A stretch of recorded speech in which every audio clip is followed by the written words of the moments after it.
सबसे पहले तो हैप्पी दिवाली एवरीवन। अभी हमारा फेस्टिवल ऑफ लाइट्स आ रहा है और सारे लोग बहुत ज़ोर शोर से दिवाली के सेलिब्रेशन के लिए तैयारी कर रहे हैं। सब लोग बहुत एक्साइटेड है। ऐसे टाइम पे अगर आप प्रेग्नेंट हो या फिर प्रेग्नेंट होने की पॉसिबिलिटी है, जैसे कि कोई प्रोसीजर हुआ है, एम्ब्रियो ट्रांसफ़र हुआ है या आईयूआई हुआ है या नेचुरली ट्राई कर रहे हो और हो सकता है कि आप प्रेग्नेंट हो, आपको बाद में पता चलेगा कि प्रेगनेंसी है।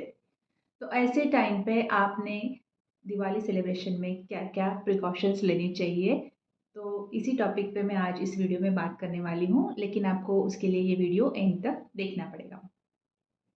हाय, मेरा नाम डॉक्टर मंजुश्री कोटेकर है। मैं एक फर्टिलिटी और आईवीएफ स्पेशलिस्ट हूँ और मैं आर्ट फर्टिलिटी मुंबई यहाँ पे as a senior IVF consultant practice करती हूँ। तो सबसे पहले हम बात करेंगे कि दिवाली में हमें क्या-क्या प्रिकॉशंस लेना चाहिए उसकी। तो दिवाली की तैयारी जब चालू होती है तो 1 महीने पहले से ही या कभी-कभी 15 दिन पहले से ही लोग बहुत ज़ोर-शोर से घर की साफ-सफाई चालू कर देते हैं। ख़ास करके औरतों को इस साफ-सफाई में वो इतना इतना उलझ जाती है कि उनके नॉर्मल हेल्थ की तरफ उनका ध्यान ही नहीं रहता है। तो नॉर्मल केस में ये ओके हो सकता है, लेकिन जब प्रेगनेंसी का पॉसिबिलिटी है या प्रेगनेंसी है, ऐसे टाइम पे आप खुद को भूलकर इतना काम करोगे तो डेफ़िनेटली उसका आपके हेल्थ पर असर हो सकता है।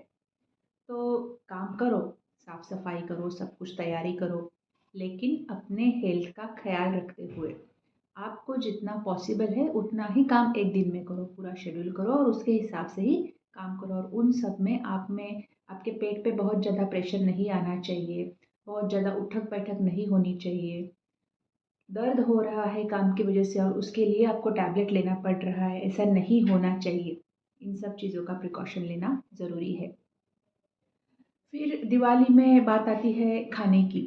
हम बहुत सारी मिठाइयाँ खाते हैं, अलग-अलग टाइप की मिठाइयाँ खाते हैं और नमकीन भी बहुत खाया जाता है। नॉर्मल खाना बहुत बार नहीं होता है और यही सब नमकीन और मिठाई वही ज़्यादा खाई जाती है।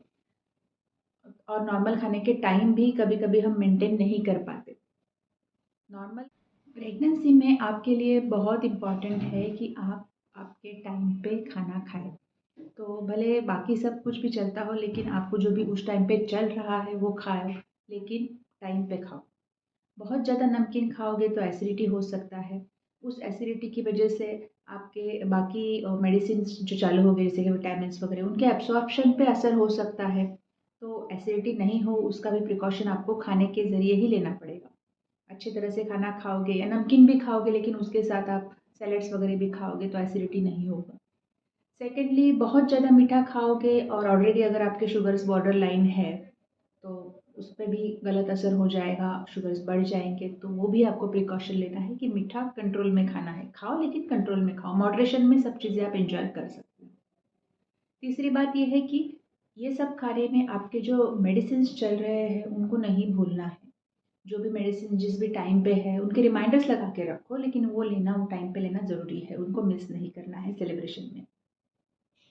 अभी और जो है दिवाली से एसोसिएटेड चीज़ वो है फायर क्रैकर्स। सबको अच्छे लगते हैं फायर क्रैकर्स लगाना, उनके साथ एन्जॉय करना।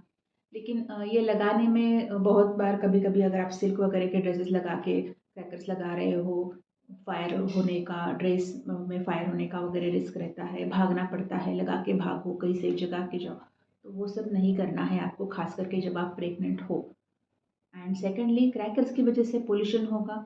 पोल्यूशन की वजह से अगर आपका कफ हो सकता है, आपके रिस्पायरेटरी सिस्टम पे असर हो सकता है। ऑलरेडी जब कुछ चल रहा है जैसे कि प्रेगनेंसी है, आपको ज़्यादातर ख्याल ये रखना होता है कि आप किसी भी तरह से बीमार नहीं हो। तो इसीलिए सब एंजॉय करो, लेकिन दूर से एंजॉय करो, पोल्यूशन से भी बच के रहो, अपनी सेहत का ख्याल रखो और सब कुछ इसे मॉडरेशन में आप एंजॉय कर सकते हो। तो आज के लिए इतना ही। अगर आपको इसके बारे में और कुछ डाउट्स है तो आप नीचे कमेंट्स में पूछ सकते हैं, या कंसल्टेशन के लिए आना है तो हमारे क्लिनिक्स मुंबई में है, कुर्ला और चेंबूर एरिया में। और यूट्यूब से आने वाले पेशेंट्स को हमेशा फर्स्ट कंसल्टेशन फ्री रहेगा। तो तब तक के लिए goodbye and happy Diwali. Bye bye.